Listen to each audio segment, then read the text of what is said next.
Hello everyone. आज के इस वीडियो में हम कॉम्प्लेक्स एनालिसिस के कुछ टॉपिक्स के बारे में डिस्कस करेंगे एंड शॉर्टली डिस्कस करेंगे इन सबको, क्योंकि मैंने फुल एक्सप्लेनेशन ऑलरेडी अपलोड कर दी है। सो आपको प्लेलिस्ट में मिल जाएगी कॉम्प्लेक्स एनालिसिस के। A type of a short revision है ये। तो स्टार्ट करते हैं पहली डेफिनेशन से, दैट इज़ एनालिटिक फंक्शन।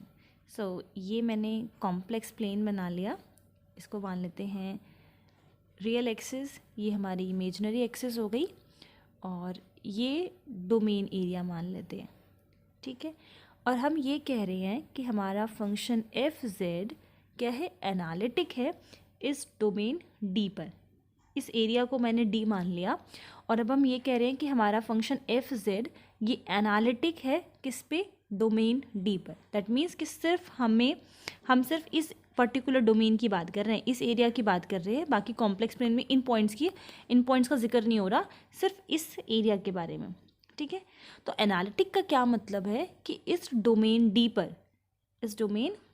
पर जितने भी पॉइंट्स होंगे, इसके अंदर जितने भी पॉइंट्स होंगे, हर एक पॉइंट्स पे फंक्शन जो है हमारा डिफरेंशिएबल है, वेल डिफाइंड है। Clear? So if function f z is analytic in a particular domain D, तो उसके अंदर जितने भी पॉइंट्स होंगे उन हर पॉइंट्स पे हमारा जो फंक्शन है वो डिफरेंशिएबल है। अब हम इसको एक एग्जांपल से समझ लेते हैं। जैसे कि हम मान लेते हैं कि जेड स्क्वायर हमारा इक्वल है जेड स्क्वायर प्लस में 2z और प्लस 3, इस टाइप का। तो आप देख रहे हो कि ये पॉलिनॉमियल है, एंड पॉलिनॉमियल हमारा हमेशा एनालिटिक होता है।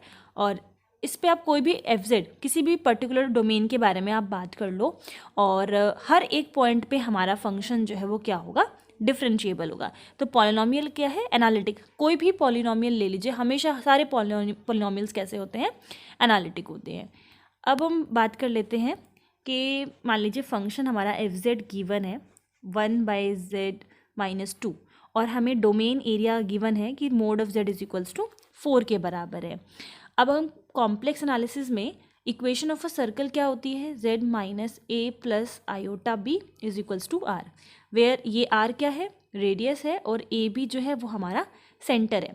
तो अगर हम इसको कंपेयर करें, इक्वेट करें, तो हमें पता चल रहा है कि z minus 0 is equals to 4 हम लिख सकते हैं। तो सेंटर क्या हो गया, 0 0 मतलब ओरिजिन, और रेडियस क्या हो गया 4। तो इसको मैं ड्रॉ कर लेती हूँ। सेंटर यहाँ पे पड़ेगा, 4 इस तरफ, 4 इस तरफ, 4 इस तरफ, मतलब एक ऐसा डोमेन हमें मिल रहा है। अब हमें ये पता करने के लिए कि इस डोमेन डी में क्या सारे पॉइंट्स ऐसे हैं जिस पे हमारा फंक्शन डिफरेंशिएबल होगा। तो पोल को हम इक्वेट कर लेंगे। पोल क्या है, ये z minus 2 is equals to 0। देखिए हमारा जो फंक्शन है z माइनस 2, ये इस टाइप का फंक्शन है।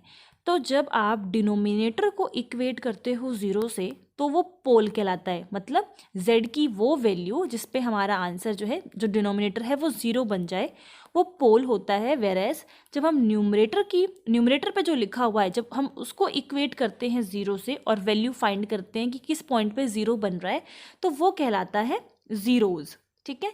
न्यूमरेटर के लिए वो वर्ड है जीरोस, और जब हम डिनोमिनेटर को इक्वेट करते हैं, डिनोमिनेटर के लिए वर्ड है पोल। तो ये दोनों डिफरेंट हैं टर्मिनोलॉजीज की, पोल और जीरोस क्या होता है।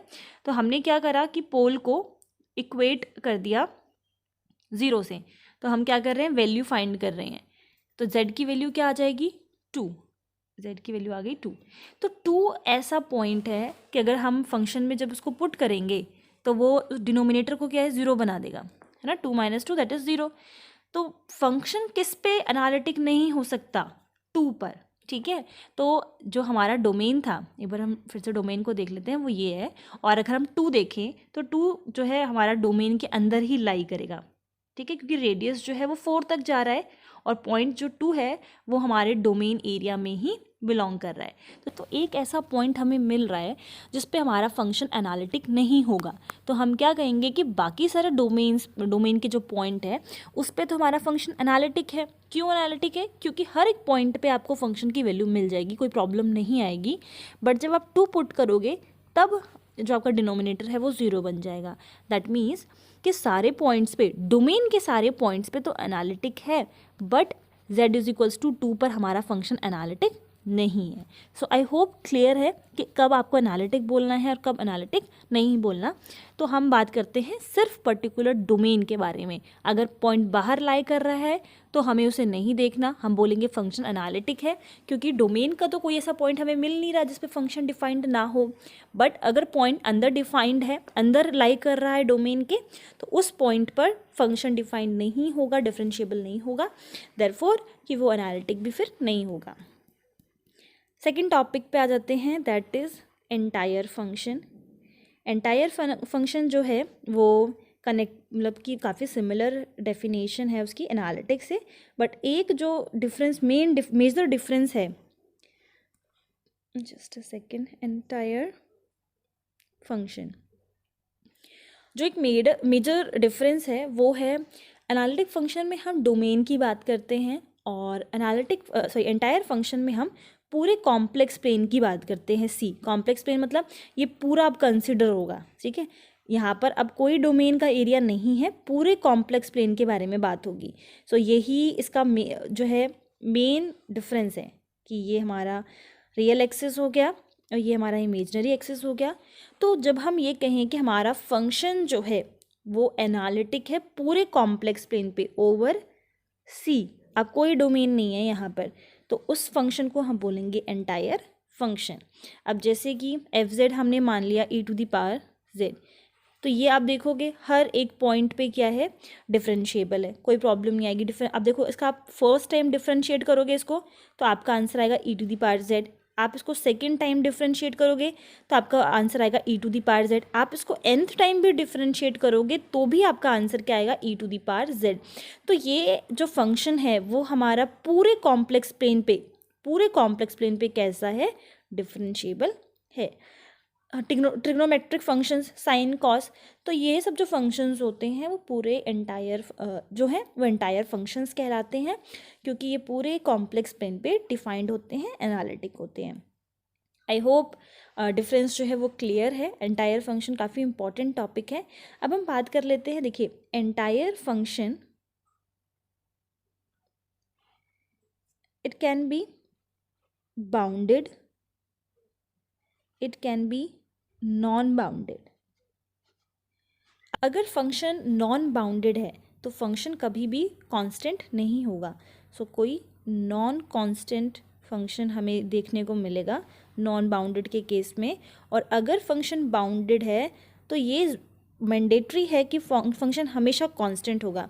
लावलीज जो थ्योरम है उसकी स्टेटमेंट यही है कि the only bounded and entire function are constant. If कोई भी फंक्शन बाउंडेड है और वो एंटायर भी है तो ये ज़रूरी है कि फंक्शन कांस्टेंट ही होगा। लावलीज थ्योरम का स्टेटमेंट यही है और इसका प्रूफ भी है हमारे पास, प्रूफ भी हमने डिस्कस किया हुआ है, तो आप लोग वो देख सकते हो।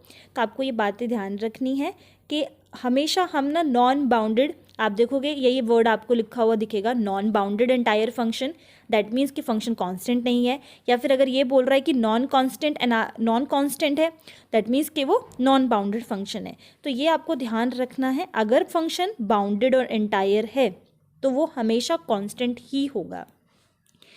एंड अगर मान लीजिए इस तरीके से लिखा है कि non constant analytic function over C, ठीक है, तो दैट मीन्स ये किसकी बात कर रहा है, एंटायर फंक्शंस की। CSIR में कभी भी हमें डायरेक्टली इस तरीके से नहीं गिवन होता कि entire let f be an entire function, कुछ इस तरीके से हमेशा गिवन यही ऐसे ही स्टेटमेंट होगी कि नॉन कांस्टेंट कोई एनालिटिक फंक्शन है ओवर सी। अब देखो समझो इस बात को, एनालिटिक फंक्शन एंटायर फंक्शन भी यही बोलता है कि एंटायर फंक्शन भी यही बोलता है कि फंक्शन हमारा एनालिटिक है। बट एनालिटिक में हम डोमेन की बात करते हैं, एंटायर में हम पूरे कॉम्प्लेक्स प्लेन की बात करते हैं। तो उसने मेंशन कर दिया कि ओवर हम कॉम्प्लेक्स प्लेन के बारे में बात कर रहे हैं, दैट मीन्स कि वो एंटायर फंक्शन के बारे में बात कर रहा है। सेकेंडली उसने मेंशन किया है कि वो कैसा है, नॉन कांस्टेंट। तो नॉन कांस्टेंट दैट मीन्स वो बाउंडेड नहीं है, अगर बाउंडेड होता तो वो कांस्टेंट ही होगा। ज़्यादातर हम अगर एंटायर फंक्शन के क्वेश्चंस आते हैं CSIR में तो हम ऑप्शंस को डिस्कार्ड करने के लिए या कोई भी स्टेटमेंट को ये देखने के लिए वो करेक्ट है या नहीं, हम ज़्यादातर ई टू दी पावर जेड जो है एग्जाम्पल लेते हैं और ऑप्शंस को देखते हैं। तो ये आपको ध्यान रखना है। नाउ नेक्स्ट टॉपिक है open mapping theorem. Open mapping theorem, अब देखिए ओपन मैपिंग थ्योरम में फर्स्ट स्टेटमेंट ही यही है कि हम अभी अगर हम एंटायर फंक्शन की बात करें कि हमारे पास कोई भी नॉन कांस्टेंट एनालिटिक फंक्शन है, नॉन कांस्टेंट एनालिटिक फंक्शन किसी डोमेन डी पर, ठीक है। तो हमारी जो मैपिंग होगी एफ, जो मैपिंग होगी वो कैसी मैपिंग होगी, ओपन मैपिंग होगी। ओपन मैपिंग का क्या मतलब होता है कि अगर मान लीजिए ये ओपन है तो इसकी मैपिंग भी किस पे हो रही है, ओपन पे ही हो रही है, ठीक है। अगर हम मान लेते हैं ये हमारा डोमेन एरिया है डी, इसको हम मान लेते हैं ओमेगा। सो अगर हमारी जो मैपिंग है वो ओपन से ओपन पे ही हो रही है तो हम क्या कहेंगे कि हमारा जो फंक्शन एफ है वो ओपन मैपिंग है, ठीक है। Now let us come to next topic, that is Laurent series. अब देखते हैं कि इसमें क्या होता है। तो हमारा जो फंक्शन है एफ जेड वो एनालिटिक होगा इनसाइड भी एंड ऑन द बाउंड्री भी। इनसाइड तो ये वाला हो गया और बाउंड्री ये हो गया, ठीक है। तो function f z is analytic inside and on the boundary of the ring shaped region. ये हो गया रिंग शेप्ड का रीजन, अब एक रिंग सी फॉर्म हो गई और इस रीजन को ये वाला जो रीजन है इसको हमने नाम दे दिया R, okay. So I am writing it as ये यहाँ से यहाँ तक वाला जो एरिया है वो आर है और वही हमारा रीजन है, ठीक है। और ये जो एरिया है वो दो कॉन्सेंट्रिक सर्कल से बाउंडेड है। पहला आपको दिख रहा है एक तो ये वाला हो गया, ठीक है, तो इसको हम नाम दे देते हैं C1 और एक हमारा हो गया ये जो अंदर की तरफ सर्कल पड़ रहा है C2। दोनों का सेंटर जो है वो सेम है Z0 और कॉन्सेंट्रिक सर्कल्स हैं क्योंकि सेंटर जो है सेम है। एक का रेडियस इसमें से हम R1 मान लेते हैं, इसको R2 मान लेते हैं और इस वाले को R1 मान लेते हैं। तो R1 जो है वो ग्रेटर है R2 से। दो कॉन्सेंट्रिक सर्कल्स हैं तो हम FZ की वैल्यू मतलब Z जितने भी पॉइंट इस रीजन में है, ये वाला जो रीजन है जितने भी पॉइंट इस रीजन में है दैट इज़ Z, उस पे हम फंक्शन की वैल्यू को निकाल सकते हैं। I hope it is clear. फिर से देखते हैं कि हमारा कोई एक रीजन है R जो कि एक रिंग शेप्ड का है। दैट मीन्स अगर रिंग शेप्ड है तो दो सर्कल से ये बाउंडेड है। पहला वाला हमने मान लिया C1, दूसरा हमने मान लिया C2। ये दोनों ही कॉन्सेंट्रिक हैं क्योंकि हम एक रिंग की बात कर रहे हैं। तो इस रिंग के अंदर ये वाला जो एरिया है इसके अंदर जितने भी पॉइंट्स हैं हमें अगर उस पे फंक्शन की वैल्यू चाहिए that is F of Z चाहिए तो हम बहुत ही ईजिली निकाल सकते हैं। सो ये इक्वल है f of z is equals to summation n की वैल्यू 1 से इन्फिनिटी तक a minus n z minus Z not to the whole power minus n. एक बार हमने नेगेटिव का लिख लिया 1 से स्टार्ट है और एक बार हम पॉजिटिव का लिखेंगे n is equals to 0 to infinity a n z minus Z not to the whole power n। तो लॉरेंट सीरीज़ में हम नेगेटिव भी लेते हैं और पॉजिटिव भी लेते हैं। तो एक बार हमने समेशन बनाया हुआ है नेगेटिव का और वही सेम समेशन फिर से बनाया हुआ है पॉजिटिव के लिए। पॉजिटिव में जो वैल्यू है वो 0 टू इन्फिनिटी जा रही है और नेगेटिव वाले पोर्शन में 1 टू इन्फिनिटी जा रही है। अब आप देखो जब यहाँ पर आप n की वैल्यू को पुट करोगे 1 2 3 तो वो नेगेटिव हो जाएगा। लाइक ये 0 हो गया, इधर पॉजिटिव टर्म्स हो गई, इधर नेगेटिव टर्म्स हो गई। तो पॉजिटिव वाली हमने 0 यहाँ से ले ली 0 टू इन्फिनिटी तक और -1 से लेकर स्टार्ट हो गई सारी नेगेटिव तक। तो लॉरेंट सीरीज़ में ये दोनों टर्म्स आ गई।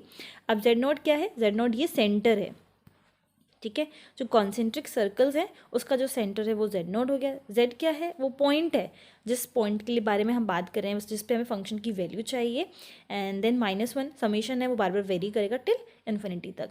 तो एन की वैल्यू और देख लेते हैं कि यहाँ पर जो हम लॉरेंट सीरीज़ में जिस एक्सपेंशन की बात कर रहे हैं इसमें जो हम ए एन मैंशन कर रहे हैं बार बार वो किसके इक्वल है, A N is equals to 1/2 iota F of W D W by W minus Z not N plus 1।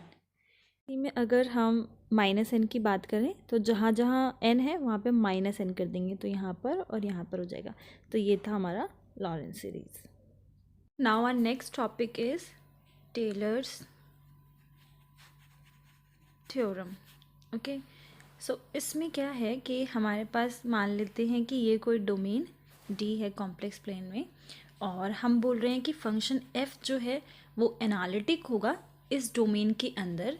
Then हमारे पास कोई पॉइंट जेड नॉट ऐसा होगा डोमेन में जिसको सेंटर मानते हुए हम एक सर्कल ड्रॉ करेंगे, ठीक है, विद रेडियस आर। और जो हम इस डोमेन में जो लार्जेस्ट सर्कल ड्रॉ कर पाएंगे उसके लिए हम अपने सीरीज़ को एफ जेड को एक तरीके से रिप्रेजेंट कर सकते हैं। जैसे कि एग्जाम्पल, इस डोमेन को मैंने कुछ इस तरीके से बना लिया, ठीक है।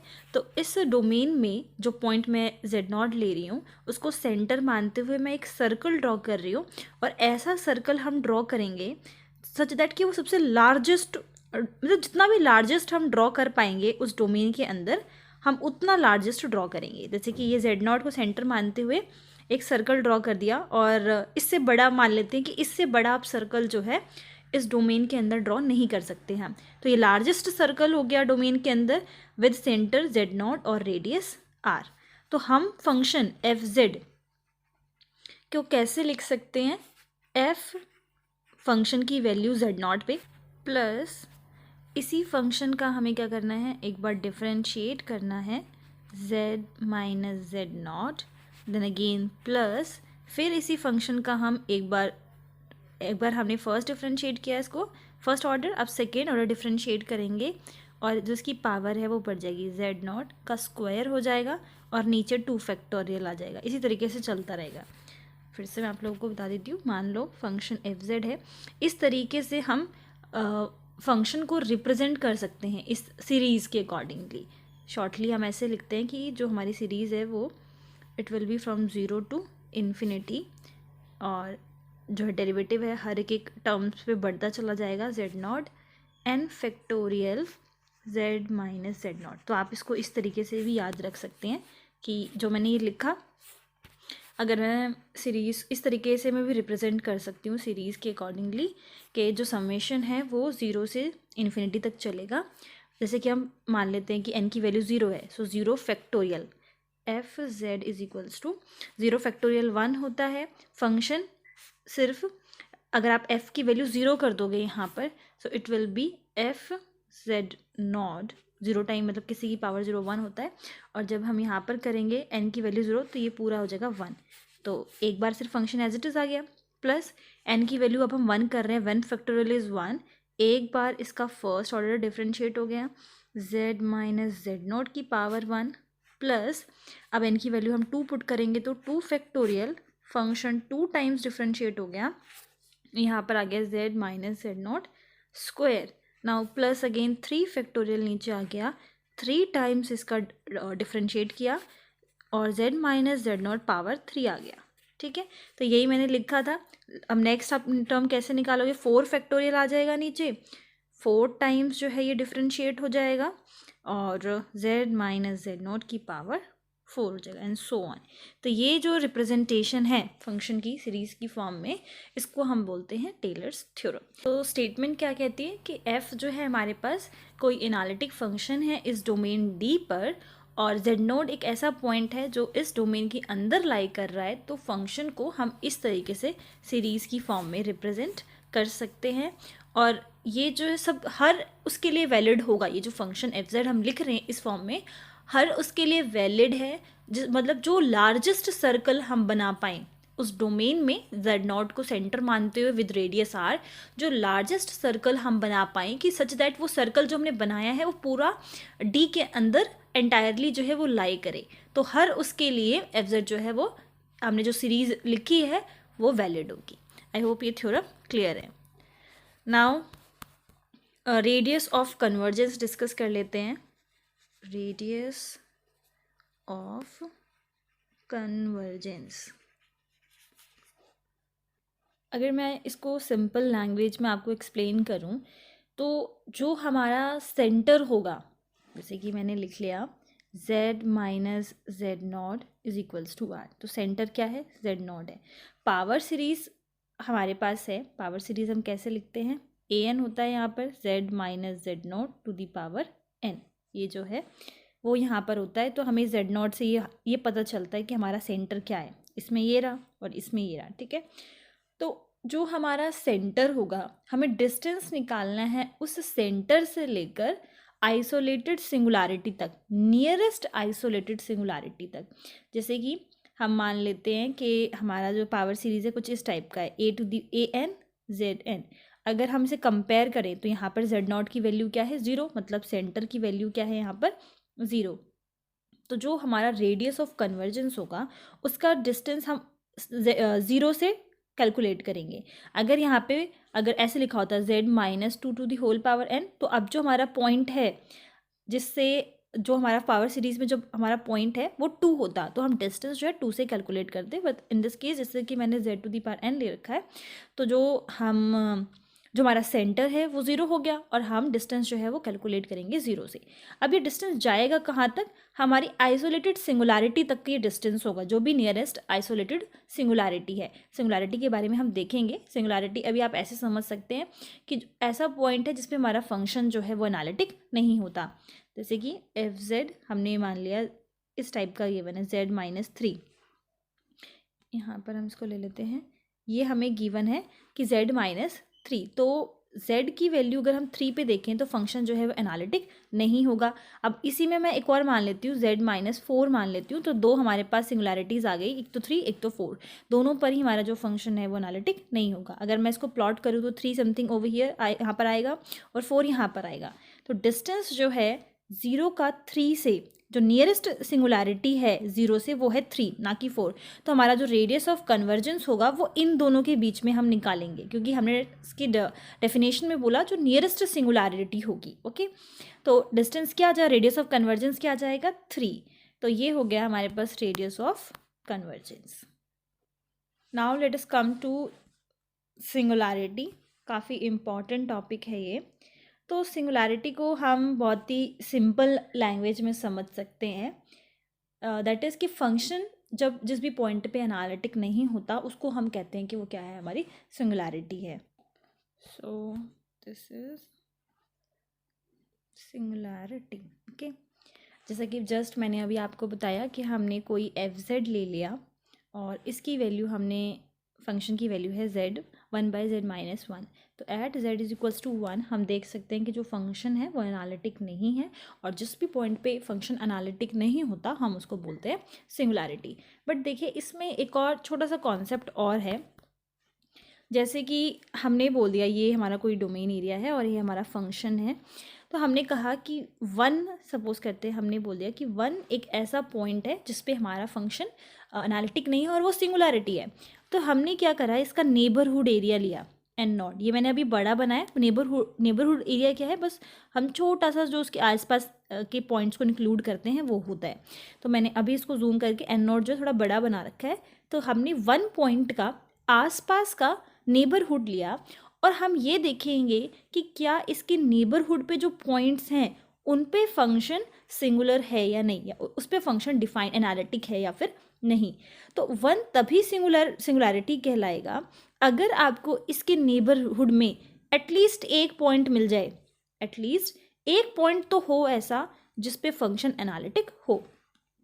अभी थोड़ा सा आपको कन्फ्यूजन होगा बट एक बार क्लियर करती हूँ मैं आपको। जैसे मान लेते हैं कि इसके बस 1 ही ऐसा पॉइंट है, अगर मैं इधर देखूँ तो 1 ही एक ऐसा पॉइंट है जिस पे मुझे सिंगुलैरिटी मतलब फंक्शन एनालिटिक नहीं होगा। 1 को छोड़ के तो हर एक पॉइंट पर है। दैट मीन्स कि अगर मैंने इसके नेबरहुड लिए तो इसके नेबरहुड पे जो जितने भी पॉइंट्स यहाँ पर मुझे मिल रहे हैं सब पे फंक्शन इसका मतलब एनालिटिक है। तो मैंने एक कंडीशन ये लगा दी है कि सब पे है तो और अच्छी बात है, बट एटलीस्ट आपको एक ऐसा पॉइंट मिल जाए, सिर्फ हम एक पॉइंट के लिए बोल रहे हैं, एटलीस्ट आपको एक ऐसा पॉइंट मिल जाए जो उसमें जिसपे फंक्शन जो है वो एनालिटिक हो। यहाँ पे काफ़ी सारे मिल गए हैं तो कोई प्रॉब्लम नहीं है, क्योंकि हमने तो सिर्फ एटलीस्ट एक का बोला था और इसके आसपास मुझे काफ़ी सारे बल्कि ऐसे पॉइंट्स मिल गए हैं, तो 1 जो है वो सिंगुलैरिटी कहलाएगा। अब इसका एक एग्जाम्पल जैसे मान लेते हैं कि मैंने कॉन्जुगेट ले लिया z का। अब हमें पता है कि ये फंक्शन कैसा है, नो वेयर एनालिटिक, कहीं पर भी ये फंक्शन जो है वो एनालिटिक नहीं होता। अब अगर मैं इस फंक्शन की सिंगुलैरिटी के बारे में बात करूं कि हमारा इस बार जो फंक्शन है दैट इज़ z का कॉन्जुगेट है, अगर हम इसके सिंगुलैरिटी के बारे में बात करते हैं, क्योंकि ये फंक्शन कहीं पर भी एनालिटिक है ही नहीं, कहीं पर भी ये फंक्शन एनालिटिक अगर नहीं है तो डेट मीन्स कि अगर मान लो मुझे कोई पॉइंट मिल भी जाता है तो उसके नेबरहुड में तो कोई भी ऐसा पॉइंट नहीं है जिस पे ये डिफाइंड होगा या एनालिटिक होगा, क्योंकि ये खुद ही कह रहा है कि कहीं पर भी एनालिटिक है ही नहीं। तो इस केस में क्या होता है, क्योंकि कहीं पर भी ये फंक्शन एनालिटिक नहीं है तो इस केस में हमें कोई सिंगुलैरिटी भी नहीं मिलती, नो सिंगुलैरिटी। रीज़न बस इतना ही है कि अगर आपको कोई सिंगुलैरिटी मिलती भी है तो हम ये देखेंगे कि उसके नेबरहुड में एटलीस्ट एक पॉइंट तो ऐसा हो कि जिसपे फंक्शन एनालिटिक हो। थोड़ा सा इस चीज़ को आप इस तरीके से भी समझ सकते हैं कि 1 तभी सिंगुलैरिटी कहलाया कि जब हमने ये देखा कि 1 को छोड़कर कोई ऐसा पॉइंट है ही नहीं जिस पे फंक्शन जो है वो एनालिटिक ना हो। अगर हम 2 ले रहे हैं, 3 ले रहे हैं तो प्रॉपर उस पे फंक्शन एनालिटिक है, तो 1 ही एक ऐसा पॉइंट है दैट सिंगुलर पॉइंट, सिंगुलैरिटी में दैट वो सिंगुलर, ये सिंगल एक ऐसा पॉइंट है जिस पे हमें फंक्शन एनालिटिक नहीं मिल रहा। अब ऐसा भी नहीं है कि वर्ड अगर सिंगुलैरिटी यूज़ कर दिया है तो एक से ज़्यादा सिंगुलैरिटीज़ नहीं मिल सकती, ऑफकोर्स सिंगुलैरिटी मिल सकती है। आगे हमारे सिंगुलैरिटीज़ में 2 टॉपिक्स और आ जाते हैं, पहला है आइसोलेटेड सिंगुलैरिटी एंड दूसरा है नॉन आइसोलेटेड सिंगुलैरिटी। तो इसको और देख लेते हैं कि isolated singularity first of all क्या होता है। अगर हम एक फंक्शन ले लेते हैं, नाम से ही पता चल रहा है कि आइसोलेटेड है, वो सिंगुलैरिटी आइसोलेटेड है मतलब अकेली है। तो फंक्शन हमने मान लिया z² + 5 z-3 z² + 1। तो अगर हमें सिंगुलैरिटी निकालना है तो हम क्या करते हैं, हमें पोल चाहिए होता है, इसको हमने इक्वेट कर दिया 0 से, और यहाँ से जो हमारे पोल निकले, फर्स्ट हमारा 0 निकल गया, सेकेंड 3 निकल गया और प्लस माइनस आयोटा। तो हमारी सिंगुलैरिटीज़ यहाँ पे क्या क्या आ गई, 0, 3 plus minus iota. Isolated singularity को फर्स्ट ऑफ ऑल वही कंडीशन है, सिंगुलैरिटी तो होना ही चाहिए, तभी तो हम आइसोलेटेड सिंगुलैरिटी के बारे में बात करेंगे। और अगर मैं इसको प्लॉट करूँ, थोड़ी देर के लिए हम 0 और 3 ले लेते हैं, 0 और 3। तो अगर हम इसका नेबरहुड देखें तो इसके नेबरहुड में कोई भी ऐसी सिंगुलैरिटी हमें और नहीं मिलेगी 1 को छोड़ के, सिर्फ हम नेबरहुड की बात कर रहे हैं। बाकी जगह पे तो फंक्शन एनालिटिक है, तो ये तो डेफिनेशन हमारी सिंगुलैरिटी की हो गई। रही बात आइसोलेटेड की, तो आइसोलेटेड में हम सिर्फ इसके नेबरहुड में बोल रहे हैं कि और ऐसा कोई पॉइंट हमें नहीं मिला कि जिस पे ये सिंगुलर हो। अब देखो, अगर हम मुझे एक पॉइंट मान लेते थोड़ी देर के लिए, एक पॉइंट इसके नेबरहुड में ऐसा मिल गया जिस पे जो सिंगुलैरिटी है, तो इसका मतलब ये नहीं है कि 0 सिंगुलैरिटी नहीं होगा, बाकी और पॉइंट्स पे तो वो एनालिटिक है ना, क्योंकि हमने तो एटलीस्ट 1 पॉइंट बोला था एनालिटिक के लिए, तो एक तो पॉइंट मिलेगा ही मिलेगा जिस पे फंक्शन एनालिटिक हो। तो अगर हम 0 के साथ एक और पॉइंट उसके नेबरहुड में ही ले लेते हैं, तब वो पॉइंट जो है सिंगुलैरिटी आइसोलेटेड सिंगुलैरिटी नहीं कहलाएगा। I hope I am clear. अगर एक पॉइंट 0 के नेबरहुड में मिल भी जाता है, जिसको हम कह रहे हैं कि वो सिंगुलैरिटी है, तो ऐसा नहीं है कि 0 सिंगुलैरिटी नहीं होगा, 0 होगा सिंगुलैरिटी, आइसोलेटेड सिंगुलैरिटी नहीं होगा। बट अभी जैसे कि इस केस में 0 और 3 इन दोनों के बीच में तो हमें कोई भी सिंगुलैरिटी नहीं मिल रही है, तो ये दोनों इंडिविजुअली, 0 भी अपने आप में एक आइसोलेटेड सिंगुलैरिटी है और 3 भी।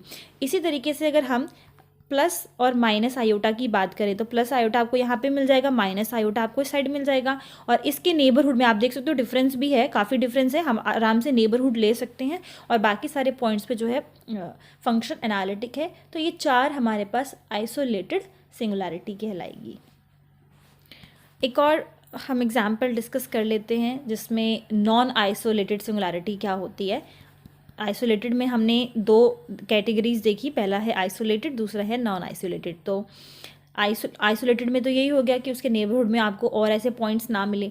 नॉन आइसोलेटेड समझते हैं जिससे आपको आइसोलेटेड का कॉन्सेप्ट भी थोड़ा क्लियर होगा। तो इस केस में हमने जो अपना फंक्शन है f(z) वो हमने लेट कर लिया 1/tan π/z। तो एज़ यूजुअल हमें पोल चाहिए, we will equate denominator is equals to 0, so tan pi by z is equals to 0 and we know that tan n pi is equals to 0, तो हम इसको change कर देंगे, tan tangent pi by z is equals to tan n pi, हम इसको equate कर सकते हैं, pi by z is equals to n pi, और यहाँ से वैल्यू निकाल लेते हैं z की, सो pi by n pi is equals to z, z की वैल्यू क्या आ गई यहाँ पर 1 by n, और n जो है ये प्लस माइनस में हो सकता है, एंटी क्लॉकवाइज क्लॉकवाइज, तो जो हमें सिंगुलरिटीज़ यहाँ पर मिलेंगी z is equals to plus minus 1 by n, where n is equals to 1 2 3 and so on. So देखिए, अगर हम बात करें इसमें आइसोलेटेड सिंगुलरिटी की, तो इसमें 1 by n जो जा रहा है हमारे पास 1 by इन्फिनिटी इक्वल्स टू 0 होता है, और जैसे जैसे हम n की वैल्यूज़ को बढ़ाएंगे और इसके नेबरहुड में चेक करेंगे तो काफ़ी सारे पॉइंट्स ऐसे यहाँ पर आएंगे जो सिंगुलरिटी का काम यहाँ पर कर रहे हैं। 1 by आप इन्फिनिटी जब जा रहा है तो वो तो 0 को अप्रोच कर रहा है, बट एज सुन एज हम n की वैल्यू की बढ़ती चली जा रही है तो ये सारे जो पॉइंट्स हैं वो हमें 0 के नेबरहुड में मिल रहे हैं, और एक नहीं उसके नेबरहुड में हमें बहुत सारे ऐसे पॉइंट्स मिल रहे हैं। अगर मान लीजिए कि ये जो मैंने जितने भी बनाए हैं ना, ये सारे पॉइंट्स ऐसे हैं जो हमारी सिंगुलरिटीज़ हैं, और इन पे आप नेबरहुड अगर क्रिएट भी करते हो तो आप देखोगे इसके नेबरहुड में काफ़ी सारे ऐसे पॉइंट्स मिल जाएंगे आपको जो सिंगुलरिटी नहीं होंगे। सो दैट्स वाई इसके जो हमें सिंगुलर पॉइंट्स मिल रहे हैं वो नॉन आइसोलेटेड सिंगुलरिटी कहलाएंगे।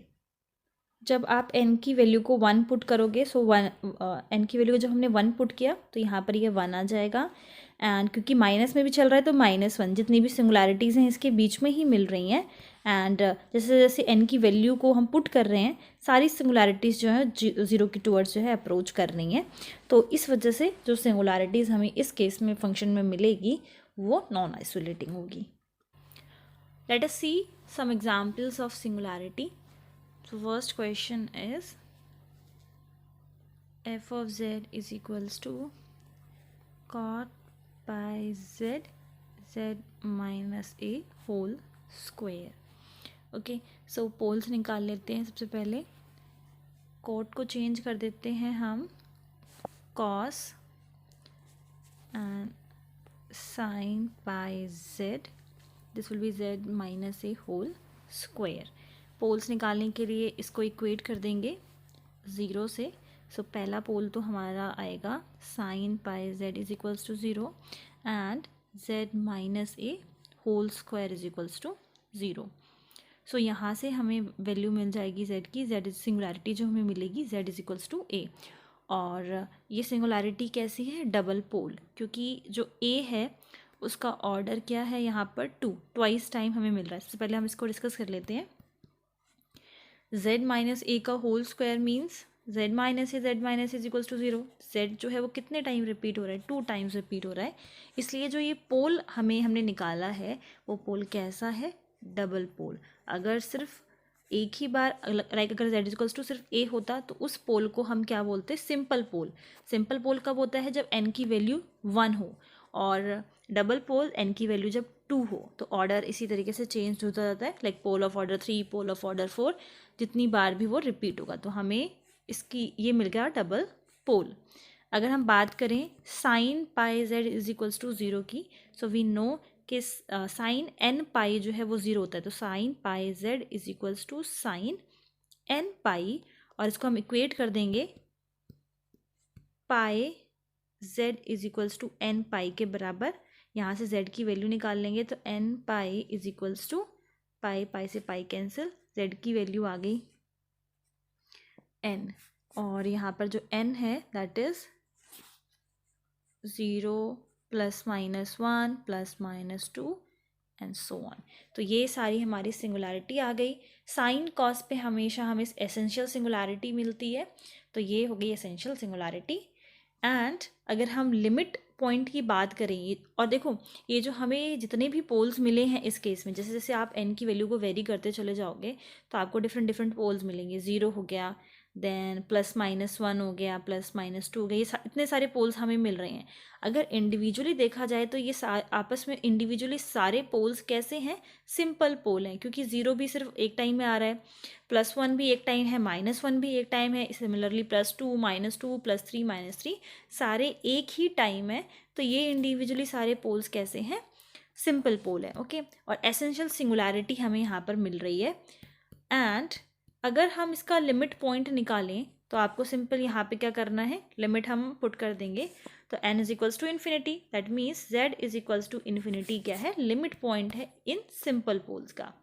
सो आज के वीडियो में बस इतना ही। बाकी के जो टॉपिक्स अभी रह गए हैं लाइक रेसिड्यू हो गया, आर्ग्यूमेंट हो गया, देन कोशी से रिलेटेड कुछ एग्जांपल्स हैं, कन्फॉर्मल मैपिंग हो गया, तो बाइलीनियर, सो ये सारे टॉपिक्स हम ट्राई करेंगे कि नेक्स्ट वीडियो में कवर करें। यहाँ तक अगर आप लोगों को कोई भी प्रॉब्लम है तो आप लोग पूछ सकते हो, और अदरवाइज़ इसके एक्सप्लेनेशन वीडियोस को देख सकते हो अगर ज़्यादा इन्फॉर्मेशन किसी भी टॉपिक से रिलेटेड आप लोगों को चाहिए।